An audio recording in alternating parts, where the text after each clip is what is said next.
Hi, I'm Chad Walker, author of SIGMATA, This Signal Kills Fascists. In this video, I'll be talking about blades and subroutines, two distinct types of powerful abilities available to the game's cybernetic protagonists, the receivers. Blades are best thought of as cybernetic implants, or performance-enhancing modules installed inside of a receiver's cybernetic chassis. Subroutines, on the other hand, are best thought of as dramatic superpowers available to the receivers when the resistance is broadcasting the signal. By the end of this video, you should have a pretty solid understanding of the benefits and constraints of both blades and subroutines and be ready to incorporate them during play. So in the first video of this tutorial series, I discussed how to play evasion scenes. By the end of the video, things were looking pretty grim for our heroes, however. But I suggested we need not worry too much because they have some pretty amazing powers at their disposal. I'll be elaborating on that in this video today. Now, in addition to evasion scenes, there are two other structured types of scenes in SIGMATA: combat and intrigue. These scene types track both exposure and progress somewhat differently than evasion scenes. Each scene type includes its own surprises, complications, and different victory parameters, but the fundamentals of selecting tactics and making ops remains mechanically identical to what I've already showed you last video. Blades and subroutines also span all three scene types, which is why I wanted to show you how they work before digging into how we play these other scene types. For the purposes of illustration, I will be using two more pre-generated characters from the back of the book. There's Cleaner on the left and Rivethead on the right. Instead of just focusing on the top portion of the character sheet, we're going to be taking a close look at some of the stuff below, underneath the receiver powers heading. So this stuff and this stuff.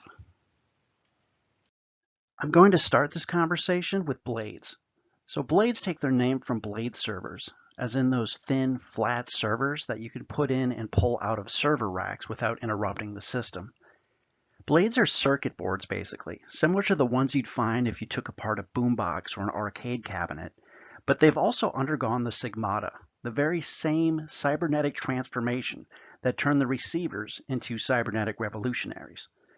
When installed inside a receiver's chassis, they bestow her with awesome powers.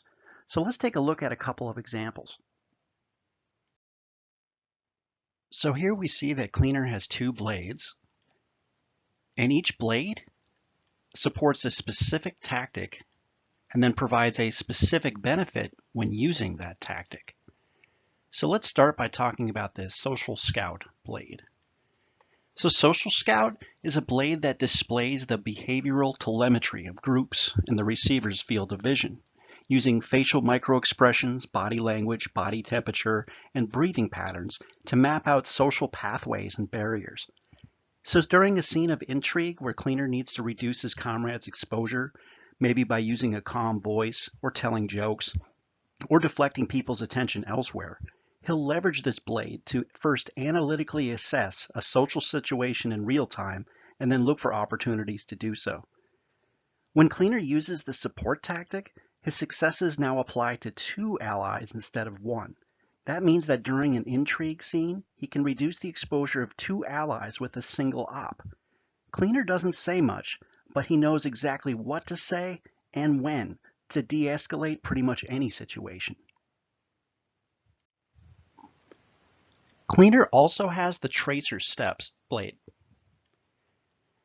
So this blade causes Cleaner to project blurry after images of himself as he dashes from point to point on the battlefield, making it extremely difficult to anticipate his movements or lead him with small arms fire. When Cleaner uses the flank tactic, in addition to increasing the exposure of an enemy combatant, this blade permits him to also reduce his own exposure by 1 point for every 2 successes he rolled, rounding down. Tracer Step also allows Cleaner to simultaneously be offensive and defensive during a combat scene, instead of having to pick between one or the other. Now let's take a look at the blades available to Rivethead. Rivethead has the Bunker Morph blade. So Bunker Morph causes the plates and panels of Rivethead's cybernetic flesh to sort of fold out and form a phalanx of overlapping bulletproof plates, shielding her from incoming kinetic force, like bullets. This means that she gains an additional success anytime she uses the regroup tactic, so long as she rolled one or more successes total during her op. What this means is that Rivethead is really skilled at reducing her own exposure during a combat scene, because at any time she can form a bulletproof barrier to hide behind instead of seeking cover. She also has the Vox Mechani blade, augmenting her voice to emit sonic and ultrasonic frequencies that cannot actually be heard by humans, but do cause them feelings of physical euphoria or distress, depending on what her intent is. During an intrigue scene, if she uses the confront tactic, which is the act of confronting, accusing, or verbally accosting someone during a conversation, she is permitted to change the +5 bonus and matching penalty of this aggression tactic to something lower, like +2, for example. This permits her to be more confrontational, pun intended, during her conversations, but do so in a manner that doesn't escalate tensions unnecessarily. As we can see, not only do blades provide players a really awesome cyberpunk edge to narrate for their receivers, but they also fundamentally change the calculus of selecting tactics. While core processors dictate what a receiver is good at fundamentally, blades permit a receiver to really excel at something well beyond typical human parameters. Our sample characters have 2 blades each, but a receiver can get more. However, I don't want to ruin all the surprises now, so let's just move on to subroutines. So subroutines are superheroic expressions of the signal, that special number sequence emitted over FM radio that turns receivers into complete badasses.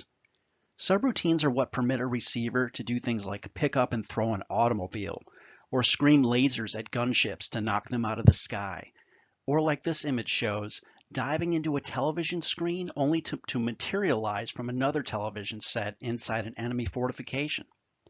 Whereas blades give a receiver an edge when performing specific tactics, subroutines are legitimate game changers that allow players to acquire an outlandish number of successes when selecting any tactic during any type of scene.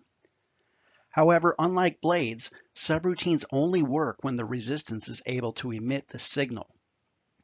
We'll talk emitting the signal and signal wars during a future video. For now, just kind of get the idea that the signal works like the bat signal. It's reserved for emergencies, and when it's broadcast from Resistance radio station, a scene transforms from cyberpunk thriller to superheroic adventure. So now we'll examine some of the subroutines available to both Cleaner and Rivethead and talk about how they work. So for each subroutine entry, we see that there is a core right here, a story right here, and then a box to denote if a subroutine has been processed or not. So the core section denotes what core processor a subroutine is tied to and how many successes it permits a receiver to add to her op when she augments it with a subroutine. The story section is shorthand for what a subroutine does. The description for each subroutine available in the core book is much longer than what we see here, but this is just sort of a shortcut for players to get the basic idea. Lastly, there's this box that signifies if a subroutine is processed. So a subroutine must be processed before it can be used during a structured scene, and is processed anytime a player scores a dramatic success in an op using a core a subroutine is tied to.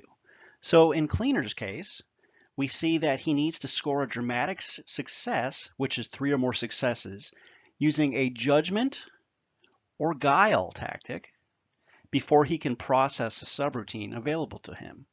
So for example, if he uses a guile tactic such as maybe sneak during an evasion scene and scores 3 or more successes, that means he's permitted to process a subroutine that's tied to that core. So in this case, tarball, and then he would just write, yep, this one's processed. I can now use it at will.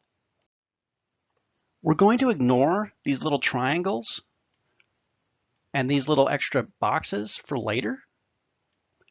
Just know that these deal with receiver advancement and subroutines becoming more powerful over time.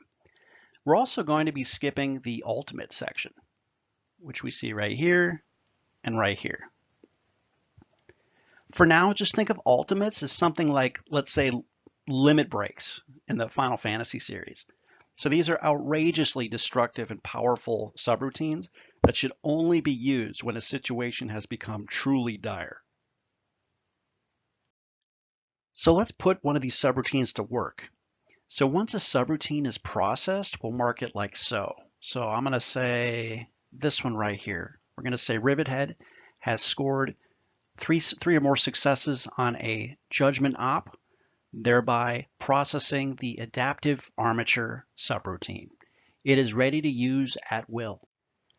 So when executed, the receiver's player can add this number of successes, so equal to the core that's tied to that subroutine, to any op she makes during a scene, so long as she can incorporate the subroutine's story into her narration of events, regardless of what type of scene we're talking about or what tactic she actually selected. So Rivethead's adaptive armature subroutine, this subroutine allows Rivethead to rapidly transform parts of her biomechanical physiology into machines that perform work or integrate directly with other machines. So for example, she could transform her face to ingest a film reel and then project its contents from her eyes onto a wall. Or maybe transform her arm into a winch in order to rapidly ascend an elevator cable.